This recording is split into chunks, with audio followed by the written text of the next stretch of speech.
Bro, ఎవరికైనా ఏదైనా అన్యాయం జరిగినప్పుడు ఎందుకు అన్యాయం జరిగిందని ఎవడో అడగడు. వాడికి తెలుసు ఎందుకు జరిగిందో. ఉం? తెలిసినప్పుడు ఒకడికి అన్యాయం జరిగినప్పుడు మీరు క్వశ్చన్ చేస్తే జరిగిన తప్పు ఇంకోసారి రిపీట్ అవ్వద్దు. ఇంకొకటికి అన్యాయం జరగదు. వీడికి జరిగింది అనుకో, ఇంకొకటికి అన్యాయం జరగదు. అది నువ్వే ఉండొచ్చు కదా. నువ్వు వాడి ముందుకు వచ్చి అరే పాపం రా, నీకే ఇలా అయింది అని నాటకాలు ఆడినామనుకో, వాడు ఇంకొంచెం బాధపడతాడు. మీకు అడగటం చేత కాదు, క్వశ్చన్ చేయటం రాదు.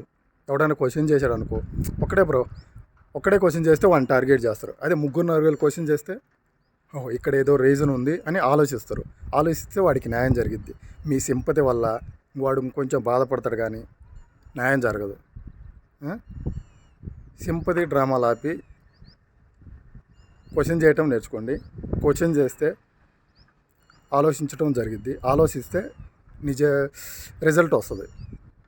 ఈ వెనకాల ఒక సింపతి చూపించి వెనకాల న్యాయం చేయనోని తిట్టి ప్రయోజనం ఉండదు. వాడికి తెలియాలి కదా రియాలిటీ ఏందో. తెలియాలంటే క్వశ్చన్ చేయాలి కదా.